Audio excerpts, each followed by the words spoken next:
Il nous reste deux notions importantes à voir sur les listes. D'une part, la notion de compréhension de liste et d'autre part, la notion de copie de liste non simple.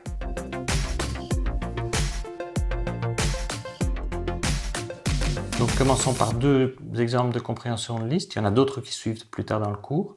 Alors, la première, supposons que j'écrive squares égale.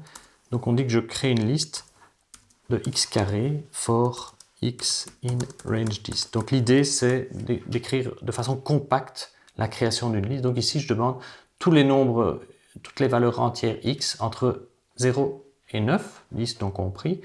Et je demande en fait de mettre dans la liste les valeurs au carré. Donc ça veut dire que si je regarde que vos squares, eh ben, ça vaut 0, qui est 0 au carré, 1 au carré, 2 au carré, c'est-à-dire 4, 9, etc. jusqu'à 81. Alors, autre exemple un peu plus compliqué, je pourrais par exemple demander d'avoir dans M une liste de couples de valeurs. Donc ici je demande, donnez-moi des valeurs, des couples x, y, où en fait x c'est toutes les valeurs entre 1 et 3, donc 4 non compris, et y idem. Et en plus, je rajoute une petite condition, je ne veux pas rajouter les valeurs telles que x et y sont égaux. Donc si x est différent de y, c'est bon. Si x est égal à y, je ne rajoute pas. Et donc ici, cette création via la compréhension de liste me donne une liste où j'ai une liste de couples avec des valeurs 1, 2, 3, où j'ai toutes les valeurs 1, 2, 3, toutes les combinaisons possibles du moment que les nombres x et les nombres y sont différents. Donc je n'ai pas 1, 1, ni 2, 2, ni 3, 3. Alors notez qu'on peut toujours construire, si par exemple je dis je voudrais bien construire M2 qui est exactement la même liste, je peux construire cette liste de façon piétonne sans compréhension de liste. Donc la notion de compréhension de liste, c'est juste une façon d'écrire les choses de façon compacte en Python. En disant je crée une liste qui au départ est vide, et puis gentiment je fais les for correspondants. Donc j'ai le for x, le for y, le if à l'intérieur, et gentiment, maintenant, je dis, je vais, si pour cet élément-là, je fais un append de x et de y. Notez ici que les parenthèses dans le append sont nécessaires, parce que sinon, il va dire qu'il y a deux paramètres. Donc ici, on demande de rajouter le couple x, y. Voilà. Et donc, quand j'exécute cela, après, en fait, M2 a exactement la même structure que M. Donc, il y a d'autres exemples, comme je disais, dans le cours, qui seront plus compliqués, et on va pratiquer ça avec Upila.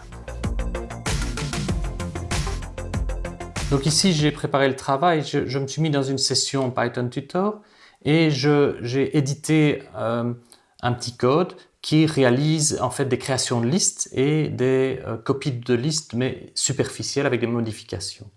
Et donc j'ai une liste S qui contient 4 éléments, 2, 3, 4, 7. Je fais une copie de S superficielle complète dans T. On va voir ce que ça donne. Je modifie S0.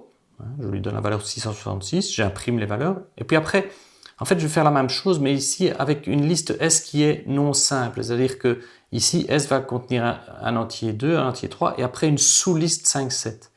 Et donc, je vais faire une copie superficielle et je vais voir ce que donne la modification de S0 et puis ce que me donne la modification de la composante 0 de la sous-liste S2.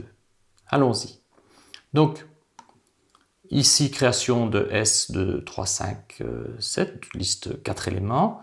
T, c'est une copie superficielle. En fait, ici, pas de souci. Je modifie la composante S0, j'imprime S a été modifié, T est toujours avec la valeur qu'on lui a donnée initialement. Tout va bien, c'est normal. Je recommence. Ici, dans S, ce que je fais, c'est créer une liste contenant 2, 3, et puis une sous-liste qui contient 5, 7. Et c'est là que les problèmes vont être créés. Alors dans T, je fais une copie superficielle. Alors qu'est-ce que ça veut dire? Ça veut dire que dans T, j'ai une copie de la liste S de 3 éléments, c'est-à-dire que la première composante vaut bien 2, la deuxième composante vaut bien 3, mais la troisième composante, en fait, c'est une référence à la sous-liste. Et c'est là qu'on a un problème, c'est qu'en fait, c'est la même sous-liste. Ça veut dire que si je modifie S0 en lui donnant 999, pas de problème. Par contre, si je modifie S2 0, en fait, S2 0, c'est quoi? C'est la composante 2, la composante 0 de cette sous-liste, donc la valeur 5, eh bien, je vais remplacer la valeur 5 par la valeur 666. Et là, qu'est-ce qui se passe? Eh bien, on se rend compte que si j'imprime S, j'imprime bien 999, 3, 666, 7. Mais si j'imprime T, eh bien, j'ai plus la valeur initiale qui était 2, 3 et puis la sous-liste 5, 7. Mais j'ai en fait modifié cette sous-liste et maintenant, on n'a pas modifié le 2 ni le 3, ça c'est bien. Par contre, le 666, ça c'est quelque chose qui peut poser des problèmes. Et donc, on va devoir non pas faire une copie superficielle, shallow copy en anglais, mais une copie profonde. On va voir ça tout de suite.